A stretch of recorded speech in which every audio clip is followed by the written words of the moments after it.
ഞെട്ടിക്കുന്ന സംഭവങ്ങളാണ് നമ്മൾ നിരവധി കണ്ടുകൊണ്ടിരിക്കുന്നത്. മനുഷ്യൻ നീചമായിക്കൊണ്ടിരിക്കുന്ന ഈ ഒരു കാലഘട്ടത്തിലൂടെയാണോ എന്നൊരു സംശയം നമുക്ക് തോന്നുന്നുണ്ട്. VMTV ന്യൂസിന്റെ ക്രൈം ഫയലിലേക്ക് മാന്യ പ്രേക്ഷകർക്ക് സ്വാഗതം.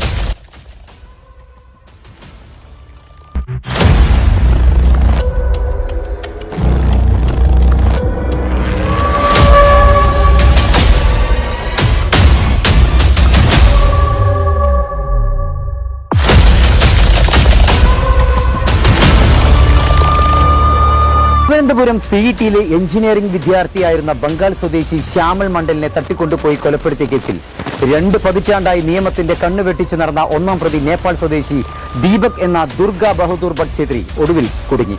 തിരുവനന്തപുരം സിറ്റി പോലീസ് കമ്മീഷണറായിരുന്ന ADGP മനോജ് എബ്രഹാമിന്റെ നേതൃത്വത്തിലുള്ള സംഘം വെട്ടിത്തെളിച്ച അന്വേഷണ പാതയിലൂടെയാണ് CBI ഈ വിജയ തീരത്തെത്തിയത്. ഒരു തുമ്പും ഇല്ലാതിരുന്ന കേസിൽ ഫോൺ രേഖകളും കുടുംബ പശ്ചാത്തലവും അരിച്ചുപെറുക്കി കേരള പോലീസ് തയ്യാറാക്കിയ ആ കണ്ടെത്തലുകൾ 100% ശരിയാണെന്ന് CBIക്ക് പിന്നീട് സമ്മതിക്കേണ്ടി വന്നു. കേരള പോലീസിന്റെ അന്വേഷണത്തിൽ തൃപ്തിയില്ലെന്ന് കാട്ടി പിതാവ് വസുദേവ് മണ്ഡൽ ഹൈക്കോടതിയെ സമീപിച്ചതിനെ തുടർന്നാണ് കേസ് CBIക്ക് വിട്ടതും. എന്നാൽ CBIക്ക് മുന്നിലും കേരള പോലീസിന്റെ കൃത്യമായ കണ്ടെത്തലുകൾ തന്നെയായിരുന്നു പ്രധാന ആയുധം. 2005 ഒക്ടോബറിലായിരുന്നു കേരളത്തിൽ നടുക്കിയ ആ കൊലപാതകം. അന്തമാനിൽ അധ്യാപകനായിരുന്ന വസുദേവ് മണ്ഡലിനോടുള്ള പകയാണ് മകൻ ശ്യാമളിന്റെ ജീവനെടുത്തത്. 2-ാം പ്രതി മുഹമ്മദ് അലിയുടെ അന്തമാനിലെ ഹോട്ടൽ ബിസിനസ് തകരാൻ കാരണം വസുദേവാണെന്ന തെറ്റായ ധാരണയും പണത്തോടുള്ള ആർത്തിയുമാണ് ചതിക്കു പിന്നിൽ.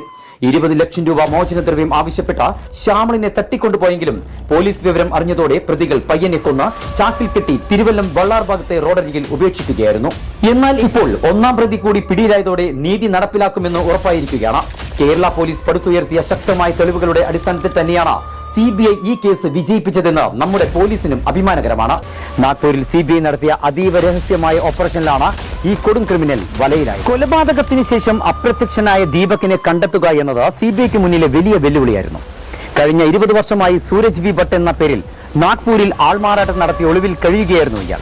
താൻ സുരക്ഷിതനാണെന്ന് അയാൾ കരുതിയെടുത്താണ് CBIയുടെ നാഗ്പൂർ ഓപ്പറേഷൻ വിജയിച്ചത്. കഠിനമായ പരിശ്രമത്തിനൊടുവിൽ പ്രതിയെ തിരിച്ചറിഞ്ഞ CBI സംഘം വേഷം മാറിച്ചെന്നാണ് ഇയാളെ പൊക്കിയത്. തന്റെ മകനെ കൊന്നവർക്ക് ശിക്ഷ വാങ്ങിക്കൊടുക്കാൻ ബംഗാളിൽ നിന്നും സുപ്രീം കോടതി വരെ കയറിയിറങ്ങിയ വസുദേവ് മണ്ഡലിന്റെ പോരാട്ടം വെറുതെയായില്ല.